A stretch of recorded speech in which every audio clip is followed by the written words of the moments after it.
Donc, on va pouvoir enchaîner avec la présentation suivante qui va être faite finalement en physique avec la présence d'Éric Moline de l'École Polytechnique qui va nous parler de sa chaire qui s'appelle SKY. Je laisserai expliquer l'acronyme éventuellement.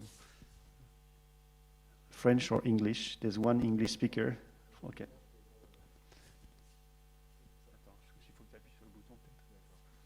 C'est bon? Je pense que j'ai fait un cours en anglais à l'école polytechnique. Je crois que c'est assez d'anglais pour moi pour la journée. Donc, je viens juste d'arriver, là je suis un peu transpirant, un petit peu ébouriffé. Enfin, j'ai plus beaucoup de cheveux, donc ça va. Voilà. Donc, ce que j'ai fait dans cette chaire, c'est une chaire dans laquelle j'essaie. Bon, moi, vous me connaissez. Bon, je veux dire, je suis un ancien de la maison, quoi. Donc, j'ai passé beaucoup de temps dans ma carrière à travailler sur les méthodes de simulation. Et j'ai essayé de trouver effectivement dans l'intelligence artificielle d'aujourd'hui où est-ce qu'on pourrait utiliser des méthodes de simulation. Et en fait, très longtemps, en fait, j'ai regardé comment on pourrait utiliser les méthodes de simulation pour faire de la quantification des certitudes. Mais il y a des problèmes très... on pourra en discuter, c'est un sujet que je trouve extrêmement intéressant. Mais il s'avère que les méthodes, disons... qui ont été utilisées en statistique bayésienne pour faire des estimations d'incertitude s'appliquent de toute façon pas très bien en fait dans les dimensions typiques par exemple des réseaux profonds. Donc c'est sûr qu'il y a toute une littérature il y a une littérature qui n'est pas considérable, il y a une littérature importante sur les approches bayésiennes sur les réseaux de neurones, mais c'est sûr que c'est difficile d'avoir un programme de recherche là-dessus. Par contre, j'ai quelque chose qui est un véritable miracle qui est apparu il y a 5-6 ans, c'est effectivement, de plus en plus de gens se posent des problèmes de modèles génératifs. Quand modèle génératif, ça veut dire quoi? Je vais expliquer dans la suite. Modèle génératif, ça veut dire prendre des données, une grande collection de données, et puis à partir de cette grande collection de données, ça va être engendrer d'autres exemples. Donc il y a beaucoup de façons de faire des modèles génératifs. Ça peut être des modèles des approches de type GAN ou des approches, mais il y a aussi des approches qui sont basées avec beaucoup de simulation derrière. Parce que pour simuler, à la fin, quand on va vouloir générer des données en grande dimension, d'une certaine façon, il va falloir être capable effectivement de simuler des lois en très grande dimension. Et de les apprendre. Parce qu'en fait, il y a deux aspects dans les problèmes de modèles génératifs. Il y a d'une part être capable de simuler en très grande dimension, des images, des textes, mais il y a aussi effectivement la notion d'apprendre en grande dimension des lois en très grande dimension, ce qui est aussi un problème qui est assez fantastique. Et en fait, les deux problèmes peuvent se coupler.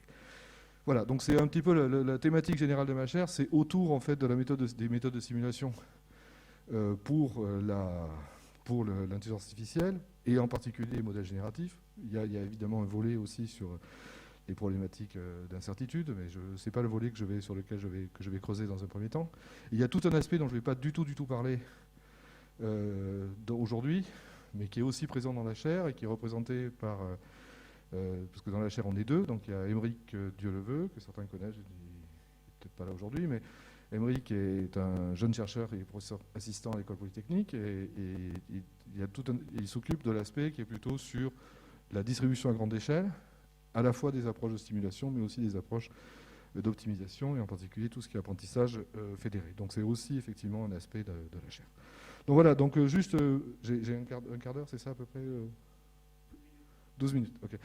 Donc voilà le problème que les gens se posent, et donc sur lequel je vais effectivement amener des éléments de réponse. C'est effectivement des problématiques dans lesquelles vous prenez effectivement des grandes collections de données, des exemples célèbres ou MNIST, donc des données qui peuvent être des images, mais effectivement on peut s'intéresser à plein d'autres choses en fait. Je me suis intéressé en particulier à des systèmes de recommandation, donc on peut faire effectivement des modèles génératifs avec plein de données de nature particulière, mais ça c'est effectivement les exemples que les gens utilisent à fin d'illustration.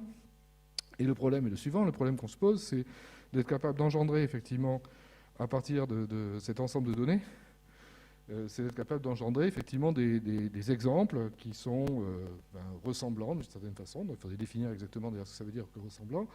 C'est d'être capable donc de trouver un modèle statistique, donc un modèle à partir duquel qu'on va pouvoir ajuster sur ces données-là, et ce modèle doit être tel qu'on doit être capable effectivement d'échantillonner des nouveaux exemples.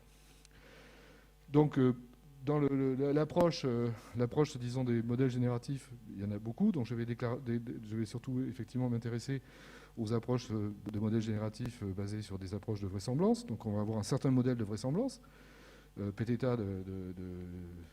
de x. Donc ce Pθ de x, je vais vous expliquer un petit peu comment on peut le concevoir. Il y a plein de façons de le concevoir.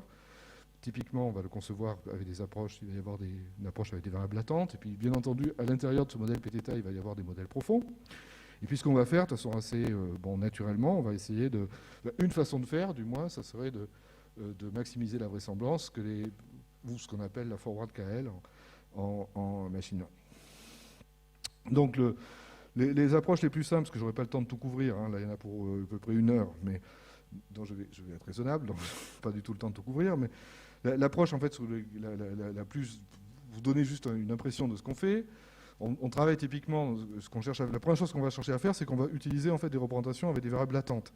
C'est-à-dire et ça c'est fait de façon universelle dans toutes ces problématiques-là.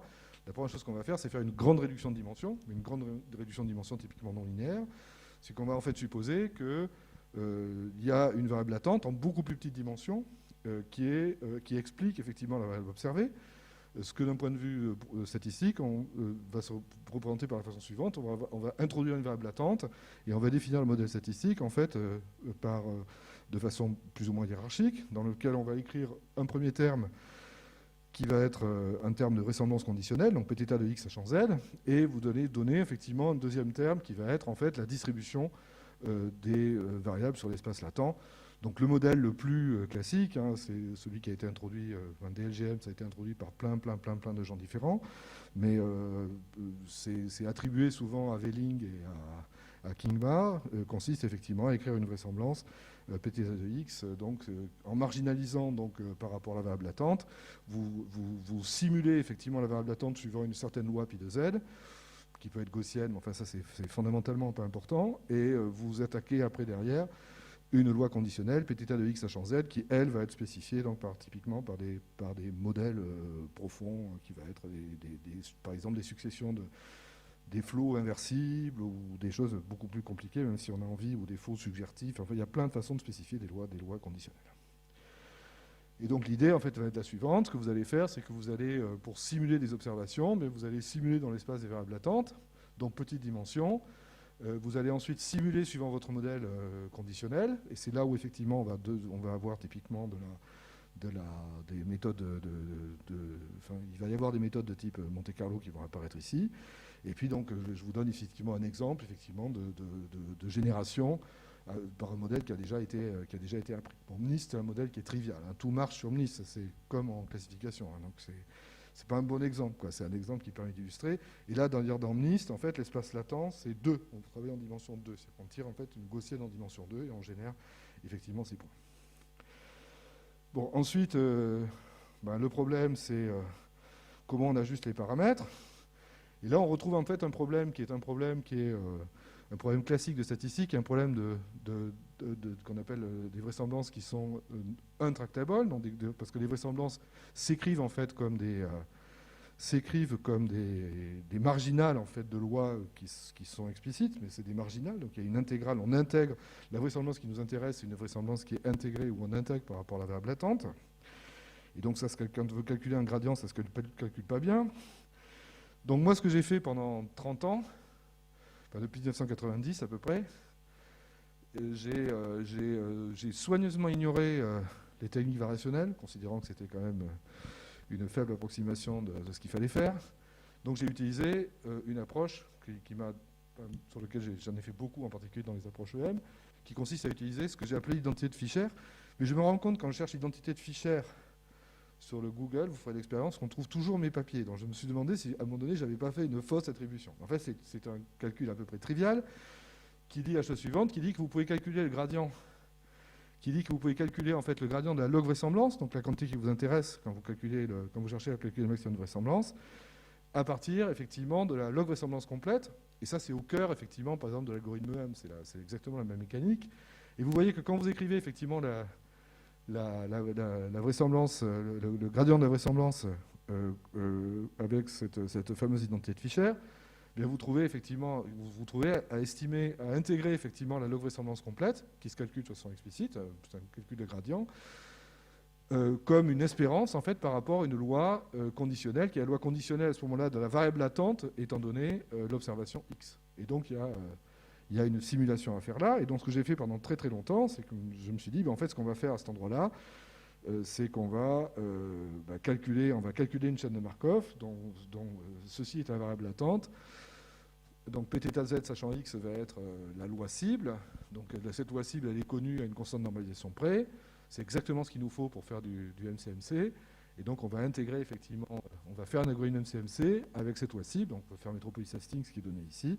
Et puis on va obtenir ainsi des résultats. Le problème, c'est effectivement, c'est les problèmes classiques effectivement de cette approche. Ils sont patents en fait quand on travaille en grande dimension. Donc il y a un problème effectivement de temps de mélange. Bien qu'on ait fait beaucoup de progrès, en fait, on a montré effectivement, relativement récemment, avec des, je ne suis pas le seul à l'avoir fait, mais en fait, on a été quand même parmi les premiers à le faire, c'est de montrer effectivement qu'on avait des temps de mélange qui étaient polynomiaux dans la dimension. Donc il faut faire attention, c'est pas forcément, vous n'êtes pas forcément exponentiel dans la dimension, donc c'est pas aussi catastrophique que ça, mais il y a d'autres problèmes que je tairai là-dessus. Mais enfin, le mixing time lui-même n'est pas forcément catastrophique, mais enfin, vous payez quand même une notion de la dimension. Il y a le problème classique des MCMC, c'est qu'il y a toujours un problème de savoir si ça convergé ou pas. Bon, c'est le problème qui est c'est du domaine, c'est presque du domaine de la foi. Et puis il y a le problème effectivement des problèmes de métastabilité ou de multimodalité qui risquent d'être. Bon, dans certains cas effectivement ça fonctionne, mais c'est pas forcément ce qu'il faut faire de façon générale. L'autre approche qui a en fait développée, ça a été une approche qui est développée, qui est basée sur qui est à la base de ce qu'on appelle les auto-encodeurs variationnels, dans lequel effectivement on va basiquement utiliser l'information de Fisher, l'identité de Fisher, mais on va faire quelque chose d'un petit peu différent, dans le sens où on va approcher en fait la loi conditionnelle de z sachant x, on va la approcher de façon variationnelle. C'est-à-dire qu'on va prendre une famille de densité de probabilité indexée par un paramètre. Typiquement, cette famille de densité, vous allez encore l'encoder avec des réseaux profonds. Elle va dépendre d'autres paramètres qui s'appellent phi. Et on va à ce moment-là approcher la loi Pθzx par cette quantité variationnelle. Et on va donc intégrer, ces calculs là-dessus. Bon, donc on va définir ce qu'on appelle une elbow. On peut effectivement la définir, on peut changer la KL, on peut prendre d'autres divergences, on peut même faire, si on est très très riche, on peut remplacer l'elbow par des choses qui sont liées à toute forme de transport, de Wasserstein. Enfin bon, on peut faire toutes les salades que les gens font de façon classique. Hein. Moi, ce que je fais là-dessus, mais là, je n'aurai pas du tout le temps d'en parler là aujourd'hui, là, mais si ça vous intéresse, on en parle offline, c'est effectivement qu'on a été capable, ce qu'on fait, c'est qu'on est capable aujourd'hui de faire deux choses. On est capable de faire deux choses. On est capable, d'une part, de fabriquer des familles variationnelles qui sont beaucoup plus riches parce qu'on fait ce qu'on appelle des short MCMC runs, c'est-à-dire ce qu'on fait, c'est qu'on fait des familles variationnelles. On part une famille variationnelle qui est relativement simple, typiquement une famille variationnelle classique qu'on appelle type Minfield, et on va l'enrichir en faisant, par exemple, un certain nombre d'étapes de MCMC, mais un petit nombre d'étapes de MCMC, et on va exprimer exactement la densité effectivement produite après K étapes de MCMC. Et on trouve des densités qui sont beaucoup plus expressives. Ça, c'est le premier point. Et la deuxième chose sur laquelle je travaille actuellement, et que je présenterai la semaine prochaine d'ailleurs, mais dans le cadre du colloquium Prairie, si ça vous intéresse, c'est de fabriquer effectivement des nouveaux noyaux MCMC à partir de flots inversibles. C'est-à-dire qu'on prend, il y a beaucoup de choses qui ont été faites. Il y a une énorme littérature aujourd'hui autour de la fabrication des flots inversibles. Et c'est un peu de la voie qui a été choisie par les gens pour complexifier l'inférence variationnelle. C'est-à-dire qu'on prend effectivement des distributions variationnelles qui sont très simples, mais on les complexifie en les faisant passer dans des flots inversibles. Et moi, ce que je fais actuellement avec un étudiant, un certain nombre d'étudiants d'ailleurs, c'est de prendre ces flots inversibles et de fabriquer en fait des chaînes de Markov ergodiques à partir de ces flots. Alors les problèmes d'optimisation qui sont associés sont légèrement différents, ils ne sont pas complètement différents, c'est un petit peu plus compliqué. Ça a beaucoup d'intérêt de passer par des MCMC, c'est que d'abord on a des garanties, parce qu'on a des garanties d'ergodicité, c'est qu'en fait on n'a pas le problème du variationnel, c'est que moi je suis capable de cibler effectivement en temps long, je cible la bonne loi. D'autre part, ça cible assez mécaniquement, en fait, on on reproduit, parce qu'on se rend compte, quand on écrit les équations, on se rend compte qu'on fait des mélanges, on reproduit en fait des distributions multimodales beaucoup plus facilement qu'avec des flots. C'est un très gros problème qu'ont les flots, c'est que les flots, c'est des transformations continues, c'est des flots diffeomorphiques. Donc en fait, en particulier, si vous partez d'une distribution gaussienne, vous allez faire une distribution gaussienne incroyablement que vous pouvez étirer dans tout un tas de dimensions, mais vous n'allez pas faire une distribution bimodale, quoi. Alors que les distributions que vous allez faire, en particulier quand vous faites des distributions, quand vous inférez des distributions a posteriori, souvent vous avez des multimodalités qui ne sont pas du tout reproduites par les flots. Et c'est ce que les gens appellent, alors ils ont des mots pour ça, on fait du mode dropping, en fait, parce qu'on reproduit, les flots ont tendance à reproduire très précisément une partie de la distribution et d'ignorer en fait une grande partie de la distribution. Tandis qu'on couvre mieux la distribution. Voilà. Donc là, on est en train de travailler là-dessus. Voilà. Et c'est une partie de ce qu'on fait dans la chaire. Il y a toute une autre partie qui est, si ça vous intéresse, autour des problèmes de distribution. Donc MCMC distribué, optimisation distribuée, apprentissage fédéré. Et j'ai fini. Merci beaucoup, Eric.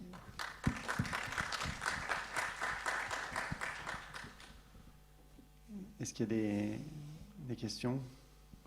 Bertrand, ouais. C'est une question technique. Sur les VAE, tu as toujours la question de la dimension de l'espace latent que tu construis, qui est évidemment très innocente dans l'affaire, parce que la capacité d'expresser ton modèle va être liée à ça.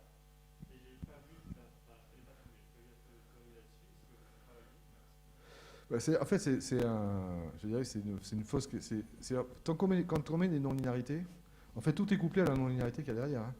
Parce qu'on peut produire n'importe quelle distribution à partir d'une distribution uniforme dimension 1, quoi. Donc, je prends une variable uniforme dans toute distribution dans un espace polonais, et je prends une uniforme en 0,1. En fait, je peux produire une distribution dans un espace infinidimensionnel, condition qu'il y ait une base dénombrable. Donc ça veut dire que c'est pas du tout. En fait, c'est pas la. Alors, c'est juste que ce que je veux dire, c'est que c'est pas du tout la dimension de l'espace latent qui est importante. Ça dépend de la non-linéarité que tu mets. Donc c'est les deux qui sont couplés en fait. C'est-à-dire on peut mettre, si je mets 32-64, si je mets une non-linéarité, je peux reproduire le 32 à 64. Ce qui se voit d'ailleurs, je te prends une uniforme. Tu prends une uniforme, tu la coupes en 0,1,5, j'en fais deux, quoi. Je fais deux uniformes qui sont indépendantes. Donc c'est pas ce que je veux dire, c'est que c'est pas la dimension de l'espace latent, ça n'a pas grand sens. En fait, il n'y a pas de vraie dimension de l'espace latent si je prends une transformation non linéaire d'une complexité qui est infinie. Il y a des gens qui montrent qu'on sait faire des GAN avec en dimension 1, ce qui ne veut rien dire d'ailleurs. Mais enfin, je veux dire, c'est pas grave. Je veux dire, c'est-à-dire que l'uniforme, il y a beaucoup de randomness dans une uniforme, quoi. C'est ça que ça veut dire. Hein. C'est-à-dire, si tu prends une uniforme sur 0,1, en fait, ça te donne un nombre infini de bits qui sont. Et après, tu fais n'importe quoi avec ces bits, ça te donne, tu peux tirer de façon uniforme plein de choses, quoi. Voilà, c'est ça. C'est parce qu'en fait, ce que je veux dire, c'est que la dimension de l'espace latent, c'est lié surtout à la régularité que tu mets sur les transformations. Et effectivement, pour que l'échantillonnage soit facile, il faut que ces transformations elles soient quand même assez sympas. C'est-à-dire qu'il faut qu'il y ait des formes de surjectivité, il faut qu'il y ait des formes de régularité parce qu'elles sont inversibles, il faut que tu contrôles justement les constantes de Lipschitz. Et dans ce cas-là, effectivement, là, il y a une vraie notion de dimension. La notion de dimension, elle n'est pas abstraite. Je veux dire, la notion de dimension dans ces modèles-là, elle est couplée en fait à la complexité de la non-linéarité que tu mets en fait. Mais non, autrement, j'ai pas de réponse. Je crois qu'il y a une question de Michel qui est là. J'ai laissé peut-être Frédéric s'installer pendant ce temps-là. Comme ça, on peut enchaîner. On n'est pas trop tard pour le café.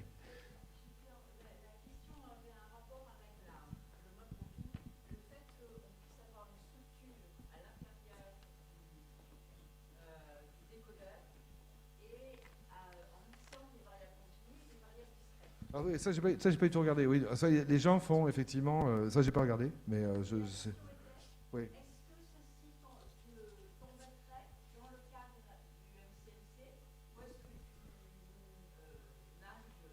Non, sur le MCMC, moi je pourrais mettre là, non, au contraire, moi, de ce côté-là, je suis agnostique, c'est simple.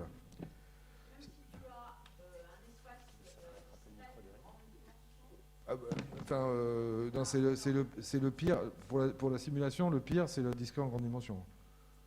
C'est le pire, ça.